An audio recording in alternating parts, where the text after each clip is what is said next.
आमे जो चिकिटी रे जो मद मृत्यु घटना घटिला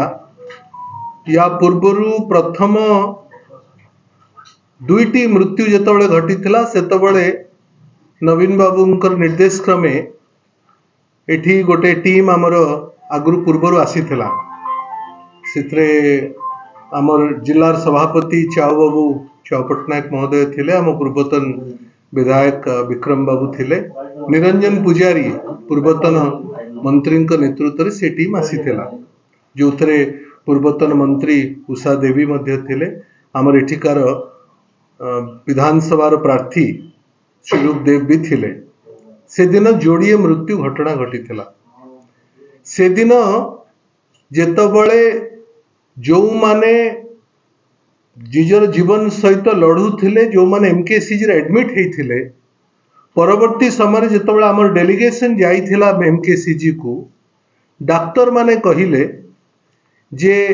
जो मद पीचंती लोक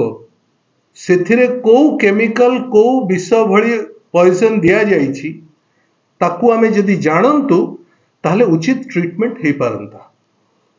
आमे सेई कथा को ब्रह्मपुर एवं भुवनेश्वर बारंबार करी दुई दुई थर दोहरेलु किंतु ता परे भी राज्य सरकार जत्नवान हेले नहीं एवं जो माने जो 10-11 जन को पुलिस अरेस्ट करिसेंती एक्साइज डिपार्टमेंट अरेस्ट करिछि सेमानकर इंटरोगेशन रु जदि बाहरी थांता जे कौन पॉइजन मिसिछि ताहले उचित ट्रीटमेंट हेई थांता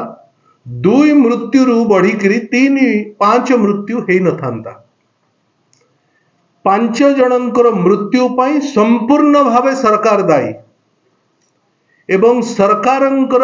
असंवेदनशीलता एते अधिक जे आजी पर्यंत ना इंटरोगेशन हैला ना से कथा बाहरिला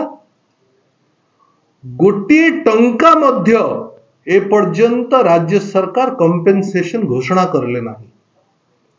बोधे भारत वर्षर राजनैतिक इतिहास रे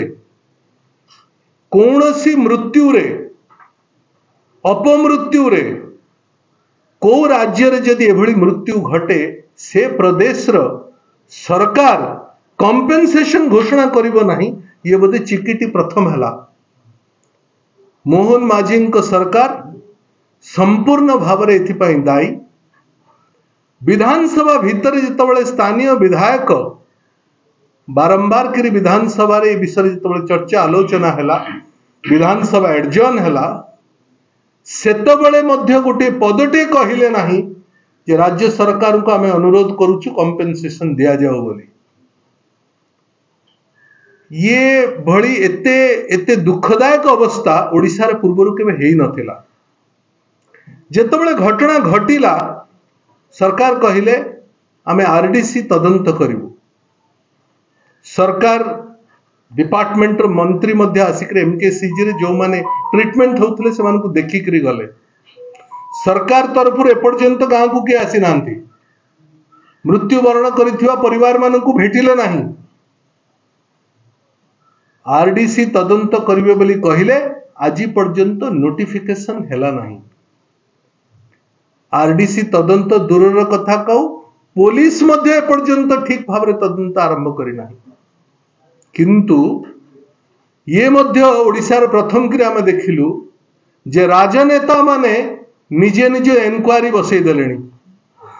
विधायक महोदय कहिले अमुक लोक व्यक्ति इन्वॉल्व अछि समुक लोक व्यक्ति इन्वॉल्व अछि बिना इन्वेस्टिगेशन रे बिना इंटरोगेशन रे एभली घटना एभली कथा मानहानि मोकद्दमा पर्यंत कथा जाई पारे आमे केवल कथाटा संवेदनशील बोली ए कथाटा को आगु को बढ़ेबा को चेष्टा करूना हूं आमे राज्य सरकार को पुनर्बार अनुरोध करूछु एवं आज आमे समस्ते जाइथिलु नवीन बाबू पुनर्बार जेतबळे 5टी मृत्यु घटिला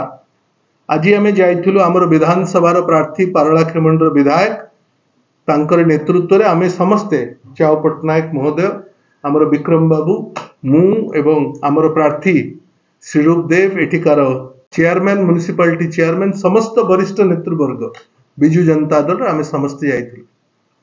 मृत्युवरण करिथिबा परिवार मानक सहित पुनर्बार भेटिलु पचार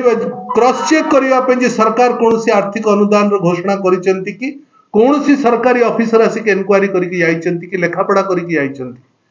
आपण मानक सामना कैमेरा सामना व्यक्ति माने मना करले परिवार वर्ग एभली परिवार अछंती जो परिवार रे पुरुष शून्य हो जाइसेंती छोट छोट 2-4 वर्ष 5 वर्षर छुआ से पाखर अछंती सरकार एपर्यंत थरे आड़ आखिरे मध्य अनेले नाही एवं जो मानू ट्रीटमेंट करिकरी फेरेले पाखापाखि 6 जन को आम भेटिलु ता भितर 3 जन एभली व्यक्ति को भेटिलु जो माने कहिले स्पष्ट भाव जे आमे आमको लिटराली एमकेसीजी हॉस्पिटल रु बाहर कर दिया गला आपण मानक कैमेरा रे कैद अछि से माने उठी पारु नाहंती कहार हाथ पैरालिसिस हो जाइए तो कहार गोड़ पैरालिसिस हो जाइए किए बसी पारु नाहंती तो किए छिड़ा ही पारु नाहंती एभली इनह्यूमन सरकार किभली भाव में हो पारंती यह हमको आश्चर्यचकित करुछि आमे पुनर्बार सरकार को अनुरोध करुछु डाक्तर टीम पठांतु सेमानंको घर को जांतु डाक्तर निजे देखंतु जो माने एपर्यंत संपूर्ण भाव में सुस्थ होई नांती सेमानंको पुनर्बार नहीं कि तांको ट्रीटमेंट करांतु जणे फेरी थिबा व्यक्तिंकर परिवार वर्ग कहले आमे एमकेसीजी तो नबु नाही हमको प्राइवेट मेडिकल को पठे दियंतु पछे आमे एमकेसीजी को जीवु नाही तेणु आमे आज विधानसभा भितर मध्य एभली कथा किभली भाव में उठिबो ताकू देखिबा पाई मध्य नवीन बाबू आमर पारलाखेमुंडी विधायक को पठेइचंती जेते दिन पर्यंत मृत्युवरण करिथिबा व्यक्ति को न्याय मिली नाही एवं जेते दिन पर्यंत असुस्थ होइथिबा परिवार वर्गों को न्याय मिली नाही विजु जनता दल तार दाबी जारी रखिबो ए लड़ाई जारी रहइबो एक द्वितीय कथा राज्य सरकार को आम अनुरोध करुछु जे एक्साइज डिपार्टमेंट एवं पुलिस डिपार्टमेंट कौन सी तालमेल नाही गंजाम जिल्लार विभिन्न जगार एभली अपमृत्यु घटिबार अवकाश हो पारे जदि सरकार ठीक रे ताको अनुध्यान करिवे नाही हमको सरकार कहिले जे आमे एतिकी जबत करलु एतिकी इलिसिट लिकर जबत कलु 3 दिन तले एई चिकिटी अंचल रे पाखापाखी अंचल रे धरा पड़ी